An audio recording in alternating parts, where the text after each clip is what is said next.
በዛሬው ፕሮግራማችን አንድ ቤት ብሎ ሁለት ዋና መግቢያ በር ያለውን ባለ አራት መኝታችንን ምን ይመስላል የሚለውን እናያለን። እንደምታዩት አሚባራ ፕሮፐርቲስ እያስገነባው ካለው ኮምፓውንድ መንደር ውስጥ ቅድሚያ የምናስረክባቸው ሁለት ብሎኮች አሉ።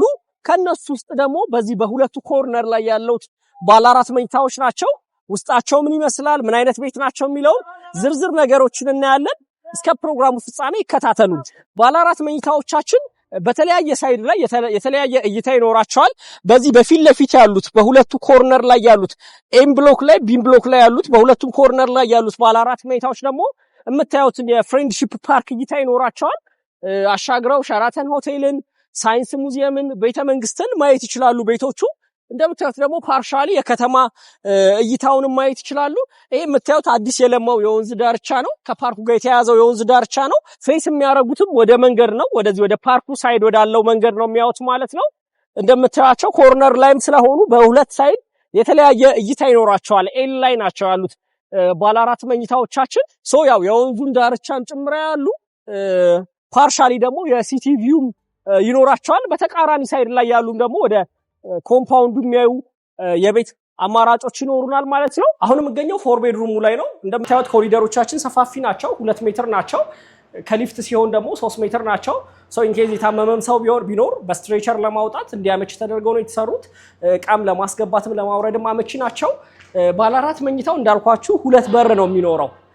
ያ ማለት ዋናው በር ይኖራል፣ ወደ ሊቪንግ ዳይኒንግ የሚወስድ ዋናው በር ይኖራል። ተጨማሪ ደግሞ ሰራተኛዋ ስትገባ ልክ እንደ ቪላ የምትገባበት ሁለተኛ በር ይኖራል። ያው በውስጥ በኩል ደግሞ ይገናኛሉ ማለት ነው። በዋነኝነት ይሄ የሰርቪስ ኳርተር ሐሳብ የሚጠቅመው ኢንኬዝ ያው ዋናው ቤት የሚኖሩ ሰዎች ከከተማ 1 ወር 2 ወር ቢወጡ ዋናውን በርና ወደ ሰርቪስ ኳርተር ወደ ሰራተኛዋ የሚወስደውን በር ዘግተው ሰራተኛዋ መታጠቢያ መተኛ ክፍል ይኖራታል። ትራዲሽናል ኪችኑን አክሰስ ታረጋለች። ያው ቤቱን እየጠበቀች መኖር ትችላለች ማለት ነው። ባለ አራት መኝታዎቹ 211 እና 221 ካሬ ላይ ነው የሚያርፈው። ያው እዚህ ህንፃ ላይ የተገነቡት ላይ ሁሉም ቤቶች ካርታ አላቸው፣ የየግል ካርታ አላቸው። ከባንክ ጋር ማያያዝ ትችላላችሁ። በእኛ ከሆነ ደግሞ እኛ ራሳችን 50-50 የባንክ ብድር እናመቻቻላችኋለን። 211 እና 221 ካሬ ይኖሩናል። ቅድመ ክፍያቸው የሚሆነው 20% ነው ማለት ነው። እስቲ ገብተን ደግሞ ወደ ውስጥ እናያቸው። ይሄ ቤት በጣም ትልቅ የሚባል ቤት ነው። እንደምታዩት በጣም ሂውጅ ነው። እኛ ጋር ለየት ያለው ነገር ምንድነው?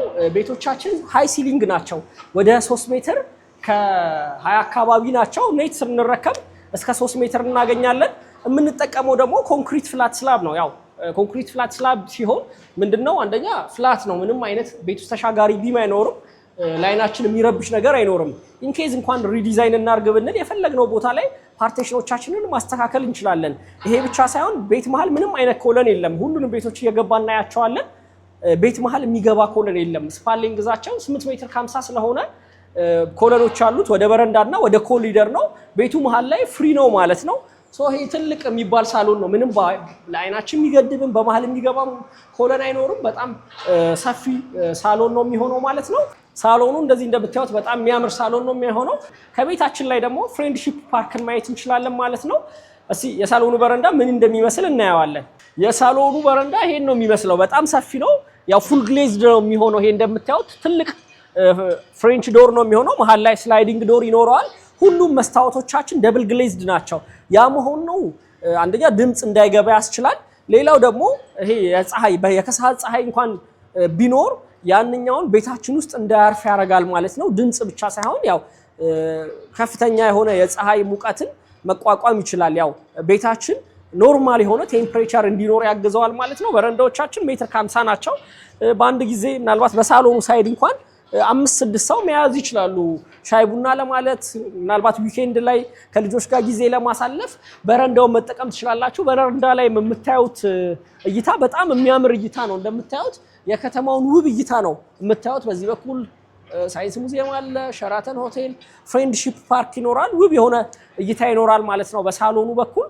እዚህ አካባቢ እንግዲህ ዳይኒንጋችን ነው የሚኖረው ማለት ነው።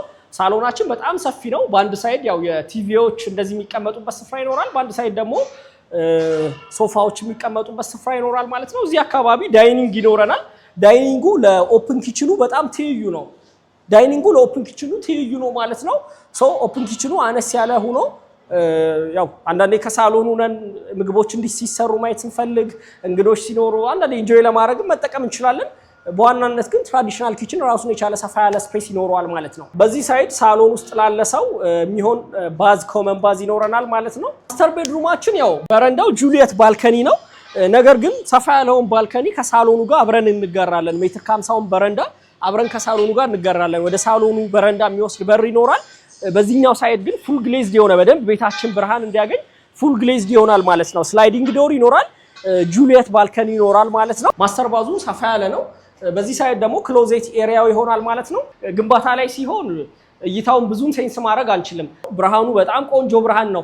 ፉል ግሌዝድ ስለሆነ በደንብ ብርሃን ይገባል። አንዳንዴ ጠዋት ላይ ሞርኒንግ ሰን ማየት ስንፈልግ ይሄን ውብ የሆነ እይታ ማየት ስንፈልግ በረንዳውን ከፈት አድርገን ይሄን ከተማውን መቃኘት እንችላለን ማለት ነው። ቤተ መንግስት ለራሱ ክሊርሊ ነው የሚታየው። በጣም የሚያምር እይታ ነው እንደምታዩት። ይሄኛው አንደኛው ቺልድረን ቤድሩም ነው። አነስ ስላለ ልጅ ይሆናል፣ በቂ የሆነ ስፍራ ይሆናል ማለት ነው። ሁለተኛው ቺልድረን ቤድሩም ይሄ ነው። በዚህ ሳይድ ክሎዜት ይኖራል። ምናልባት በአንድ ጊዜ እስከ 2 ልጅ ሊይዝልን ይችላል። ተደራራቢ አልጋ ይኖራል። በዚህ በኩል ደግሞ እንደ ማጥኒያ ልጆች የሚያነቡበት ስፔስ የሚያመች ስፍራ ይኖረዋል። ብርሃን በደንብ ያገኛል። ሰፋ ያለ መስኮት ይኖረዋል። እንግዲህ እዚህ ቤት ውስጥ ኦልሞስት ወደ 4 ባዝሩም ይኖራል ማለት ነው። እዛ የሰራተኛው የራሷ ባዝ ይኖራታል። ኮመን ባዝ ይኖራል። ማስተር ቤድሩሙ የራሱ ባዝ አለው። ይሄኛውም ገስት ሩማችን ወይም ደግሞ ቺልድረን ቤድሩማችንም የራሱ ባዝ ይኖረዋል ማለት ነው። ተለቅ ላለ ልጅ ኦር ለገስት ሩም ጥሩ የሆነ ስፔስ ነው። ራሱን የቻለም ባልከኒ ይኖረዋል፣ ባዝም ይኖረዋል ማለት ነው። በረንዳውም ተመሳሳይ ነው።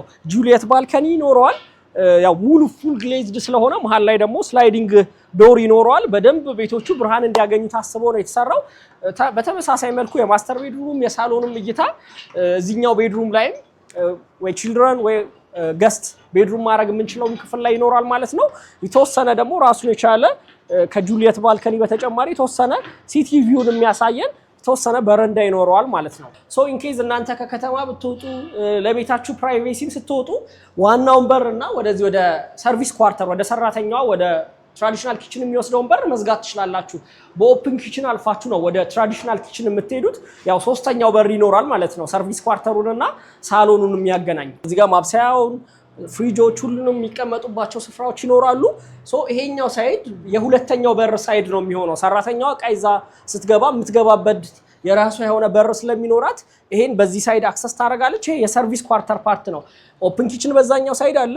በሊቪንጉ በኩል ትራዲሽናል ኪችን አለ። ያው ትራዲሽናል ኪችኑ በዚህ በሁለተኛው በር በኩል አክሰስ መደረግ ይችላል። ትራዲሽናል ኪችኑ እንዳለፍን ደግሞ እንደ ስቶሬጅ እንደ ላውንደሪ የምንጠቀምባቸው ስፍራዎች ይኖራሉ። እንደምታዩት አሚባራ ህንፃ ላይ ከብዙ ሪል ስቴት ሰው ችግር የሆነበት ያው ፕሮግረስ ላይ ስለሆነ ብዙ ሪል ስቴት ላይ ያለው ችግር እኛ ጋር ይሄን ችግር እንግዲህ ብዙ አላያችሁትም። እንደሚታወቀው እነዚህ 2 ብሎኮች በጣም ሂውጅ የሆኑ ናቸው። ወደ 3000 ካሬ ላይ የሚያርፉ ብሎኮች ናቸው። ኦልሞስት 2 ዓመት ከምናምን ወር ጊዜ ውስጥ ነው እዚህ ፕሮግረስ ላይ የደረስ ነው። በጣም ፈጣን የሚባል ፕሮግረስ ነው ማለት ነው። ኢንኬዝ እንግዲህ ስለ ሳይታችን አዲስ የሆናችሁ ደንበኞች ደግሞ ሃይላይት ያው ይሄ የምንገኝበት የአሚባራ ፕሮፐርቲስ ኮምፓውንድ መንደር ነው። ፍሬንድሺፕ ፓርክ ፊት ለፊት ነው የሚገኘው። ወደ 36000 ካሬ ላይ ነው የሚያርፈው። 7 ሬዚደንሻል ቢልዲንጎች ይኖሩናል። 2 የተገነቡ ቢልዲንጎቻችን ኦልሞስት አሁን ላይ 85% ደርሰዋል። ስትራክቸር ፓርቲሽን ልስን ስራ ጨርሰናል። 2 የተገነቡት ብሎክ ላይ 50-50 የባንክ ብድሮችን እናመቻቻለን። ቅድመ ክፍያችን 20% ነው። ሁሉም ቤቶች ደግሞ የየግል ካርታ ተዘጋጅቶላቸዋል። አዳዲስ ደግሞ የጀመርናቸው ብሎኮች የ3 ዓመት ፕሮጀክቶች ናቸው። እሱ ላይ ደግሞ ቅድመ ክፍያችን 10% ነው። ቀሪውን በ3 ዓመት ጊዜ ከፍለው የሚያጠናቅቁት ነው የሚሆነው። በዋጋ ደረጃ ከ8 ሚሊዮን ብር ጀምሮ ባለ 1 መኝታ የተለያየ የዋጋ አማራጮች ይኖሩናል ማለት ነው። እስከ ፔንት ሃውስ ድረስ አማራጮች ይኖሩናል። ያው ኖርማሎቹ ከባለ 1 እስከ ባለ 4 መኝታ ደግሞ በብዛት ይኖሩናል ማለት ነው። እዚህ ኮምፓውንድ ውስጥ በዋነኝነት ከሌላው ኮምፓውንድ ለየት የሚያደርገው ነገር ምንድነው? አንደኛ ጌትድ ኮምፓውንድ መንደር ነው። ሌላው ያው ግቢያችን ውስጥ የምናሟላቸው አሚኒቲዎች ይኖራሉ። 11000 ካሬ ላይ የሚያርፍ ሂውጅ የሆነ አሚኒቲ ሴንተር ይኖረናል። ግቢ ውስጥ ምንም አይነት ኮሜርሻል አይኖርም። የታጠረ ባለ ግቢ መንደር ይሆንና በፍሬንድሺፕ ፓርክ እና በሊሴ ገብረ ማርያም በኩል 2 መግቢያ ኢንትራንስ የሚኖረው ኮምፓውንድ መንደር ነው ማለት ነው። እዚህ 12000 ካሬ ላይ የሚያርፍ አሚኒቲ ሴንተር ውስጥ ደግሞ 2 መዋኛ ገንዳ፣ ጂምናዚየም፣ ቴኒስ ኮርት፣ ባስኬት ኮርት ይኖረናል። አዋቂዎችም ልጆችም ከግቢ ሳይወጡ ሁሉንም ማዕከል ማግኘት ይችላሉ ማለት ነው። ከኮንስትራክሽንም አንፃር ብዙ የተለዩ ነገሮች አሉ። አንደኛው ነገር ያው የቤቶቻችን ከፍታ ነው። እንደምታዩት ሃይ ሲሊንግ ነው። ወደ 3 ሜትር ከ20 ነው ግንባታ ላይ ሲረከቡ ኔት እስከ 3 ሜትር ድረስ ያገኛሉ። የምንጠቀመው ደግሞ ኮንክሪት ፍላት ስላብ ነው። እንደምታዩት ቤታችን ውስጥ ምንም አይነት ተሻጋሪ ቢም አይኖርም። ቤት መሀልም ምንም አይነት ኮለን አይገባም። ኮለን ቱ ኮለን ወደ 8 ሜትር ከ50 ስፓሊንግ ይኖራቸዋል ቤቶቻችን። ሰው ከተለመደው ብዙ ወጣ ያሉ ፊቸሮች ይኖራሉ።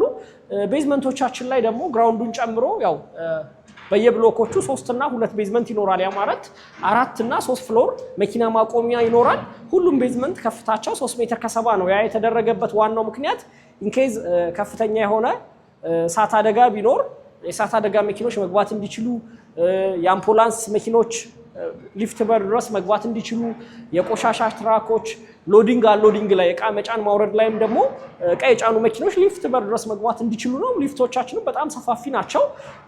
ከአዳዲሶቹ ላይ እስከ 4 ሊፍቶች ድረስ ይኖራሉ። እነዚህ የተገነቡት ላይ ደግሞ በየብሎኮቹ 2 ሊፍቶች ይኖራሉ። ሁሉም ሳይዛቸው ትላልቅ የሆኑ ናቸው። በየብሎኮቹ ቢያንስ 2 ሊፍት እቃ መጫንም ይችላሉ። የታመመ ሰው ቢኖር ስትሬቸር ማስገባት ይችላሉ። እነዚህ ነገሮች ታሳቢ አድርገናል። ከፕራይቬሲ አንፃር ደግሞ ሁሉም ቤቶቻችን ቤት ለቤት ፊት ለፊት አይታያዩም። ዙሪያውን ኮሪደር ነው የሚኖረው። ቤቶች ሁሉም ቤቶች የደረጃውና የሊፍቱን ግድግዳ ነው የሚያዩት። እንደ ኮምፓውንድም ደግሞ ብሎክ ቱ ብሎክ የሚኖረን ጋፕ ሚኒመም ጋፕ የ18 ሜትር ጋፕ ነው። ያ ማለት ሁሉም ቤቶች በቂ የሆነ ቬንቲሌሽን፣ በቂ የሆነ ላይት እና ፕራይቬሲያቸውን የጠበቁ ይሆናሉ። ይሄ ጥግትግት ያለ ክራውድድ የሆነ ኮምፓውንድ አይደለም፣ ለቀቅ ያለ ኮምፓውንድ ነው። ብዙ ክራውድድ የመሆን ነገር አይኖርም ማለት ነው ኮምፓውንዳችን ውስጥ። እንዳጠቃላይ ያው አዳዲስ ለሆናችሁ ደንበኞች፣ ለማታውቁ ደንበኞች ሃይላይት ያለው ነገር ይሄን ይመስላል። ተጨማሪ ደግሞ መረጃዎችን ከስር በሚቀመጠው ስልክ ቁጥር እየደወላችሁ ዝርዝር መረጃዎችን መለዋወጥ እንችላለን።